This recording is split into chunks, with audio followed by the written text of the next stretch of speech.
Today's countdown to the royal wedding is brought to you by Pfizer. And now a CBS Sports Update brought to you by Pfizer. Meet the Press Data Download brought to you by Pfizer. This portion of CBS This Morning sponsored by Pfizer. On how to find the hidden sugars in the American family diet. Sponsored by Pfizer. Making a difference.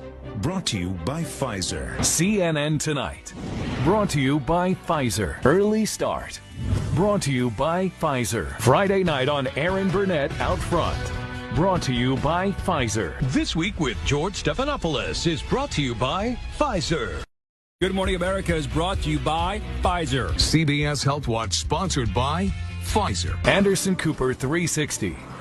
Brought to you by Pfizer. ABC News Nightline. Brought to you by Pfizer. Thank you for taking the time to listen to myself and my colleagues today, speaking to you from the heart about what we've observed and what we're recommending as the Global COVID Summit team of over 17,000 physicians and scientists from all over the world.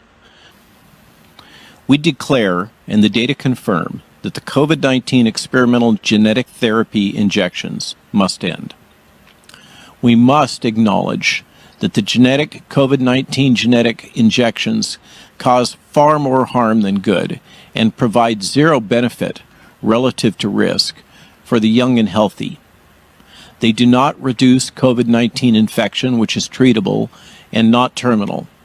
Furthermore, the most recent data demonstrates that you are more likely to become infected or have disease or even death if you've been vaccinated compared to the unvaccinated people.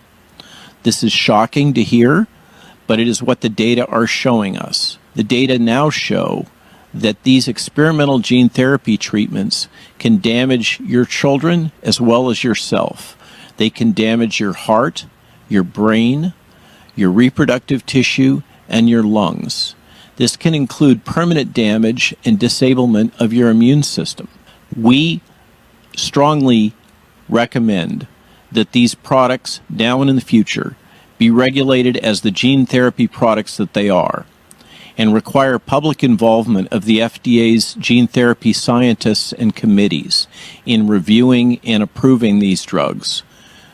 We believe that it's necessary to reestablish the 5-year minimum FDA testing period and to cease the emergency use authorization and require full FDA licensure of all novel medical products used for COVID-19.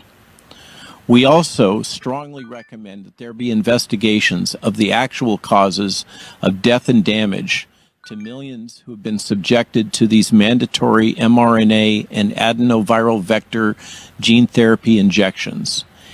Maybe it's another refill at your favorite diner, or waiting for the 7:12 bus, or Sunday afternoon in the produce aisle.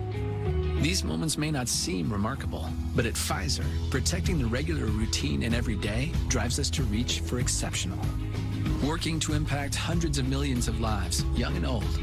It's what we call the pursuit of normal. It starts with little things, little things.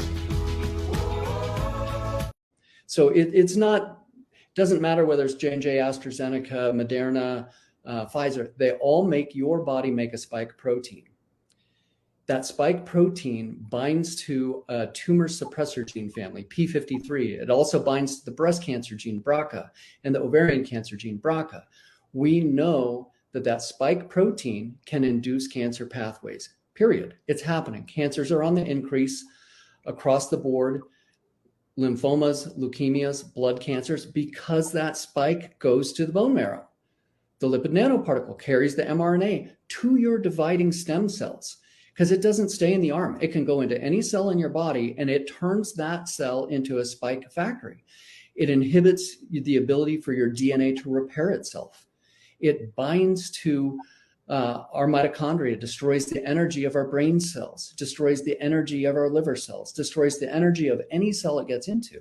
Your own immune system attacks those cells. So a lot of people have arthritic pain, muscle pain. It's because those cells are being attacked by your own immune system because they're expressing this foreign spike protein.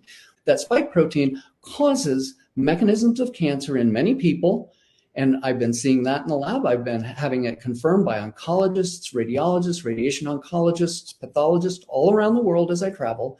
It is happening. Google, which like the TV networks takes up a lot of money from Pfizer, pulled the video off YouTube on the grounds it was vaccine misinformation, though there was no misinformation in it. And today, Pfizer admitted that. 48 hours after the video came out, they finally admitted that it was real. In a statement, Pfizer said this, quote, "In a limited number of cases, when a full virus does not contain any known gain of function mutations, such virus may be engineered to enable the assessment of antiviral activity in the cells." Oh, so you are doing it, huh? Yeah. But Pfizer says it has no choice but to do these experiments and to keep them secret because the regulators require them. Now, that's big news if true. Which regulators are requiring Pfizer to manipulate coronaviruses? Are these the same regulators that Pfizer's employee Jordan Walker said on tape are controlled by Pfizer? And by the way, have we heard this story before, like in Wuhan in late 2019?